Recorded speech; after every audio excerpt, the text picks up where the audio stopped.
Memberikan aroma yang wangi dan menambah kelezatan rasa masakan merupakan alasan utama pemakaian bumbu dapur.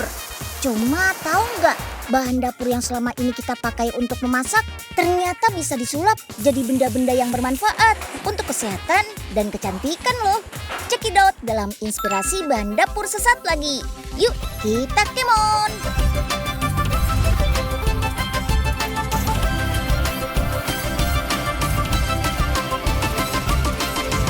Si Unyil, yuk kita kemon! Nah, bahan dapur yang satu ini sih wajib ada di dapur orang Indonesia. Yap, apalagi kalau bukan cabai. Ternyata nih, sensasi pedas dari cabai punya kandungan vitamin C yang cukup tinggi loh. Cuma ya itu, sengatan pedas cabai mengharuskan kita untuk membatasi konsumsinya. Apalagi buat anak-anak kayak Unyil gini. Wih, gak berani deh, takut sakit perut kalau kebanyakan. Untungnya sekarang kita bisa menikmati cabai dan mendapatkan manfaat vitamin C-nya tanpa harus kepedesan. Iya, ada loh cabai berukuran besar yang rasanya manis. Yuk, check it out.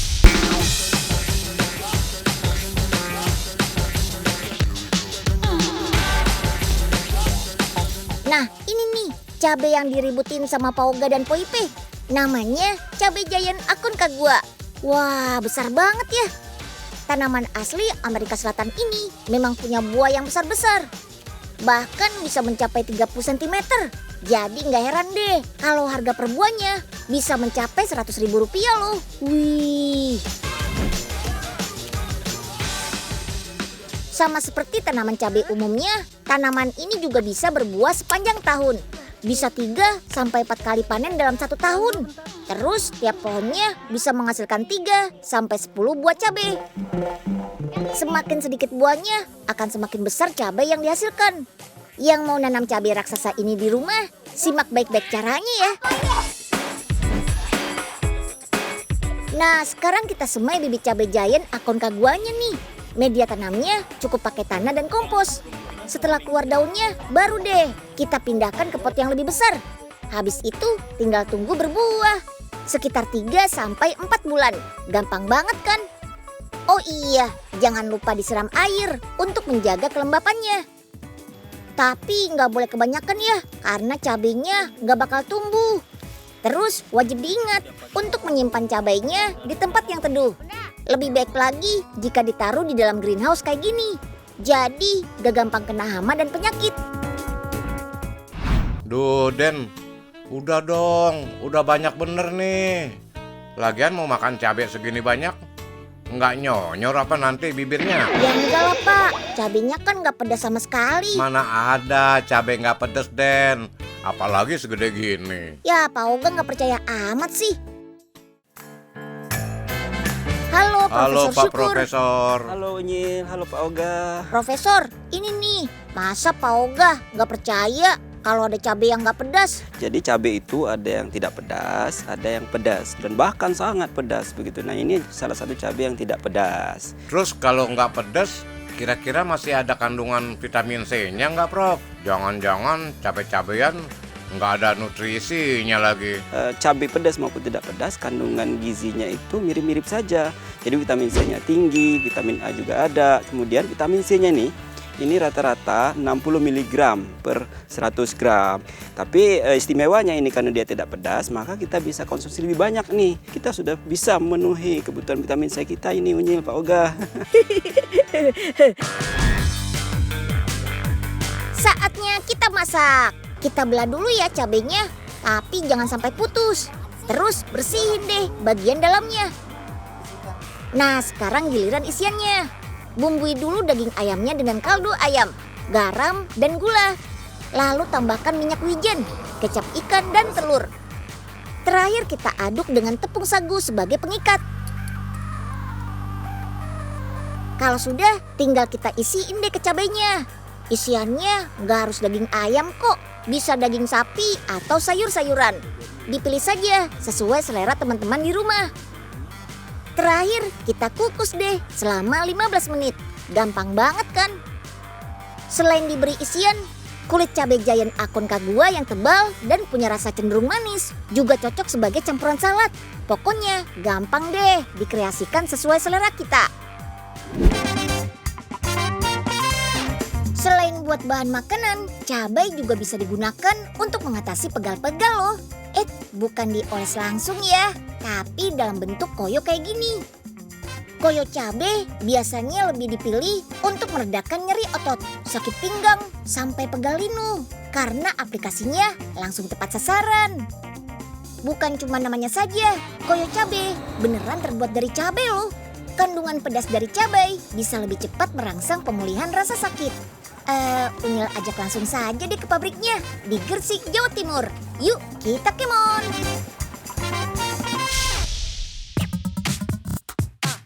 Ini dia bahan utama untuk membuat koyo cabainya, ekstrak cabai.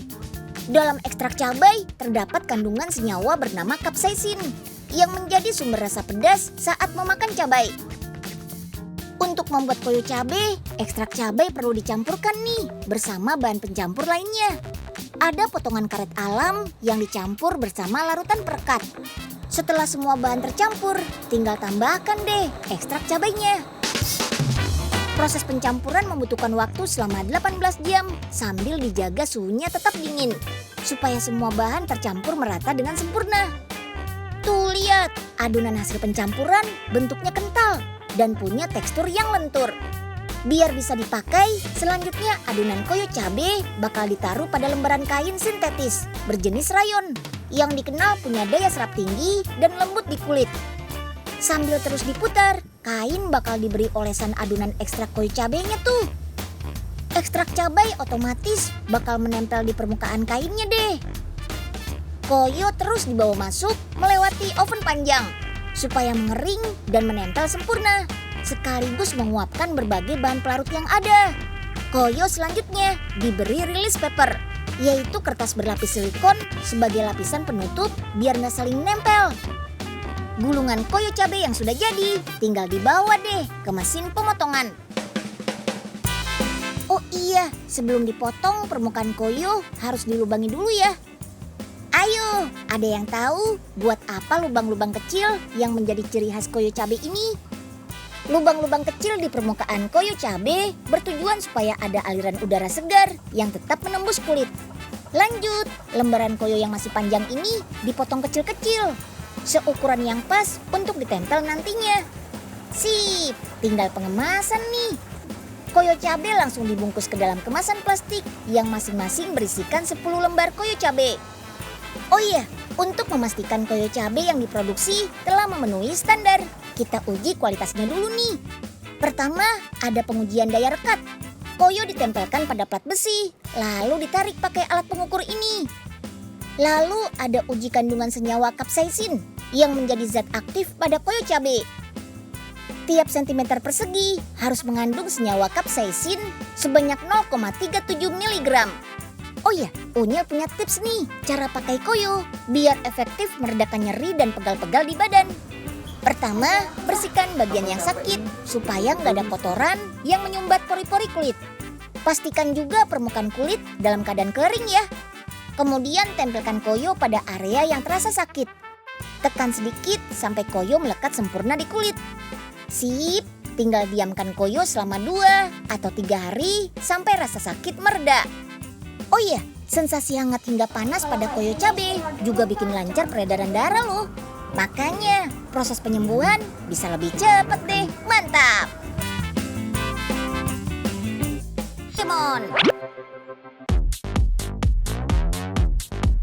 Siapa yang suka bantu bunda masak? Pasti tahu dong sama duo bahan dapur yang satu ini. Yap, bawang merah dan bawang putih. Ini sih bumbu wajib di hampir setiap jenis masakan. Sayangnya menyiapkannya gak gampang, butuh waktu dan tenaga. Apalagi si bawang merah bisa bikin kita nangis-nangis tuh motongnya. Nah, Unyil punya minyak bawang putih dan bawang merah nih buat solusinya. Pokoknya bikin acara masak kita gak pakai ribet deh. Udah yuk, langsung aja ikut Unyil. Yuk, kita kemon. Gimana bawang merahnya udah? Belum matang kan ya? Halo, kita lagi mau masak nih. Nah, kalau masak tuh biasanya emang paling ribet ya bikin bumbunya ya. Apalagi bawang merah, bikin mata tuh pedes banget. Kak. Jadi susah. Oh gitu Kak? Iya. Nggak pakai ini aja. Nah, apa tuh? Coba aku lihat. Minyak bawang merah. Jadi udah nggak perlu motong-motong ya? Langsung dituang aja? Iya. Wih, seru banget nih produknya. Nanti kita lihat liputannya yuk. Nah, terus ini bawang merah gimana? Cemilin aja kali. Jangan. Sayang di sini. Ini loh minyak bawangnya. Gampang banget kan makainya. Tinggal tuang. Gak harus ribet ngupas dan motong bawang lagi. Apalagi kalau cuma buat nasi goreng. Unyil juga bisa nih. Penasaran kan? Bikin minyak bawangnya seperti apa? Yuk check it out. Nah, ini dia nih proses pembuatan minyak bawang merah dan bawang putihnya. Pertama, kita kupas dulu kulitnya. Rumah produksi yang berlokasi di Bogor ini bisa memproduksi 60 kg bawang merah dan bawang putih setiap harinya. Kita lanjut iris bawang yang sudah dikupas ya. Iris tipis-tipis. Di proses inilah mata kita suka mengeluarkan air mata. Kira-kira kenapa yo? Menurut Coventry University, ketika sel bawang teriris pisau atau dirusak, maka bawang akan mengeluarkan zat propantial S oksida yang dapat mengiritasi kelenjar air mata, sehingga membuat mata kita sedikit perih ketika memotong bawang. Zat propantial S oksida ini sebenarnya merupakan alat pertahanan diri bawang ketika diserang hama loh. Setelah diiris tipis, bawang-bawangnya siap digoreng deh. Jangan lupa dikasih garam ya. Minyak gorengnya juga menggunakan minyak kelapa loh, jadi lebih sehat. Bawang digoreng kurang lebih selama setengah jam atau hingga tidak berbuih. Nah, proses ini dikenal dengan proses infusi panas, yaitu membuat larutan dengan cara mencampur zat terlarut. Dalam hal ini, bawang dengan pelarut yaitu minyak kelapa. Oke deh, minyak bawangnya sudah siap nih. Tinggal kita tiriskan deh. Dalam satu hari, rumah produksi ini bisa memproduksi 25 liter minyak bawang loh. Produk yang mulai dipasarkan pada tahun 2017 ini bisa dipesan dari seluruh Indonesia secara online kok. Harganya sendiri mulai dari 30 ribuan rupiah. Wah, asik. Unyil mau pesan juga ah, biar gak ribet motongin bawang lagi. Sekarang kita coba pakai masak yuk. Kira-kira rasanya senikmat pakai bawang iris biasa nggak ya?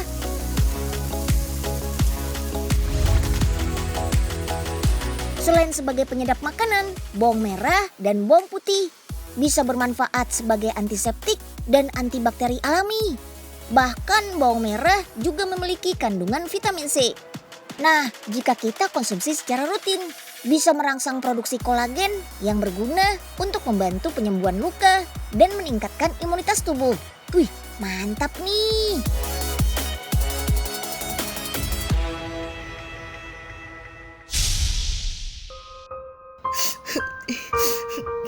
Dih, Po Ipe, kok nangis sih, Po? Habis nonton drakor ya? Drakor. Kagak lihat apa? Lagi motong bawang begini. Ya, lagian motongnya manual sih, Po.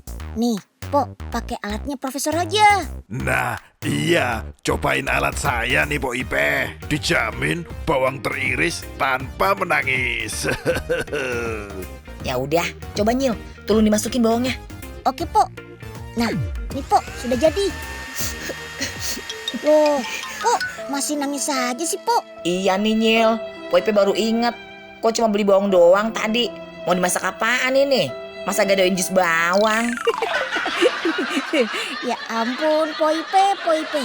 Ada-ada aja.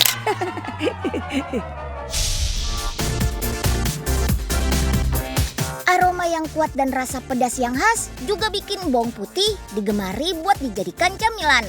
Buktinya ada banyak kan tuh tren camilan berbahan dasar bawang putih. Gak cuma roti-roti kekinian, camilan legendaris yang satu ini juga gak mau ketinggalan dong. Ada loh roti kering bawang putih atau bagelan garlic. Langsung intip pabrik pembuatannya di Bandung, Jawa Barat. Yuk kita kemon! Roti kering ini memang makanan tradisional, tapi nggak berarti pengolahannya ketinggalan zaman ya. Roti bagelan yang dibuat di pabrik ini tetap menjaga kualitas rasa klasik dan kehigienisan produknya. Oke deh, sekarang kita buat adonannya dulu ya. Bahannya ada tepung terigu, telur, gula, susu bubuk, dan ragi. Setelah tercampur rata, terakhir masukkan mentega. Sip deh, tinggal tunggu selama 15 menit sampai adonannya selesai diuleni atau kalis. Tandanya adonan sudah menjadi elastis seperti ini adalah tidak lengket di tangan. Menguleni adonan bertujuan untuk memperkuat protein gluten dalam adonan. Dengan demikian, tekstur dan bentuk roti nantinya akan bagus. Sip deh, adonannya sudah dibentuk kecil-kecil nih. Lanjut dimasukkan ke mesin fermentasi. Selama 2 jam adonan dipanaskan dengan suhu rendah sekitar 30 derajat Celcius. Tujuannya agar roti mengembang secara perlahan. Sekarang adonannya masuk ke dalam oven selama 10 menit saja. Setelah itu dinginkan adonan dengan suhu ruangan selama 24 jam. Sebelum diberi isian, bagelan dibelah 2 terlebih dahulu ya. Kalau pakai mesin potong ini dijamin cepet deh, mantap. Nah, ini dia yang bikin rasa bagelannya spesial. Olesannya memakai rempah bawang putih dan daun peterseli yang memiliki rasa khas tradisional. Olesan bawang putih ini memang sudah menjadi resep klasik. Gak kalah deh dengan olesan lain yang terbuat dari buah seperti coklat dan stroberi. Bawang putih bisa menghasilkan aroma khas dan cita rasa klasik yang istimewa. Terakhir, adonan yang sudah dioles dimasukkan kembali ke dalam oven dengan suhu rendah. Kalau ngomongin khasiat, bawang putih ini banyak manfaatnya untuk kesehatan loh. Mulai dari memperkuat daya tahan tubuh dari penyakit sampai menurunkan resiko kanker. Nah, sudah gak sabar mau nyobain kan? Yuk kita come on. Roti bagelan garlic ini memang pas banget deh buat cemilan sambil minum teh. Mantap!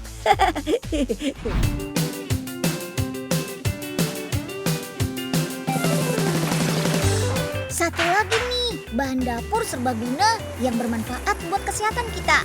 Daun salam. Selain menambah aroma sedap pada masakan, daun salam juga bisa disulap jadi teh berkhasiat.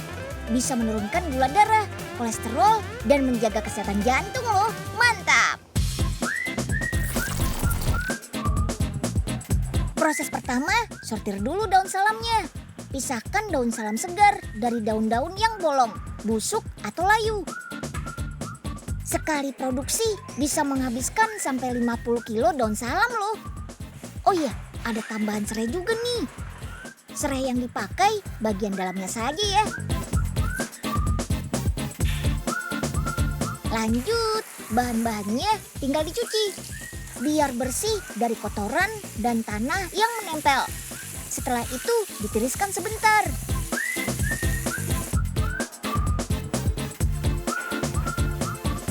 Daun salam dan serainya bakal dikeringkan menggunakan oven selama 4 jam.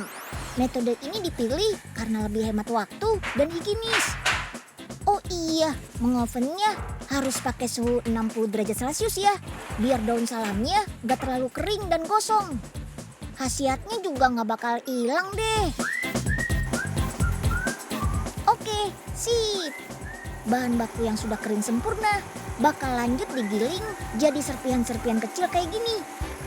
Nah, sekarang waktunya menimbang nih untuk mendapatkan takaran teh daun salam yang pas. Pastinya porsi daun salam lebih dari 50% ya. Sisanya buat serai dan daun teh hijau. Kalau sudah, tinggal kita mixing deh. Cukup 15 menit saja kok. GPL alias nggak pakai lama. Nah, terakhir tinggal dikemas menggunakan mesin ini. Praktis ya. Biar yakin beratnya sama, kantong teh daun salamnya bakal dicek lagi nih. Kalau sudah lolos QC, baru deh siap dikemas dan dipasarkan ke seluruh penjuru Indonesia. Buat yang penasaran sama rasanya, yuk langsung kita seduh aja. Sama kok kayak bikin teh biasanya. Tunggu selama kurang lebih 3 menit sampai tehnya larut.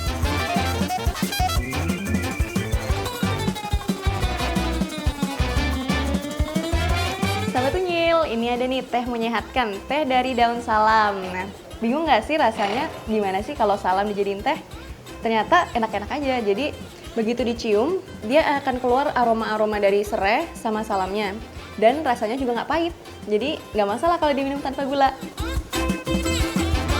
Wah, mantap. Disajiin hangat, nikmat. Disajiin dingin, juga nikmat. Bisa dikreasikan jadi milk tea alias teh susu juga loh. Dan biar tetap sehat, pakainya susu almond ya. Teh daun salam ini kaya kandungan antioksidan, flavonoid, dan tanin yang berkhasiat untuk menurunkan kolesterol dan menjaga kesehatan jantung. Daun salam juga mengandung zat diuretik untuk memperlancar urin. Jadinya bisa membantu mengatasi asam urat juga. Terus teh ini bisa membantu menurunkan kadar gula darah.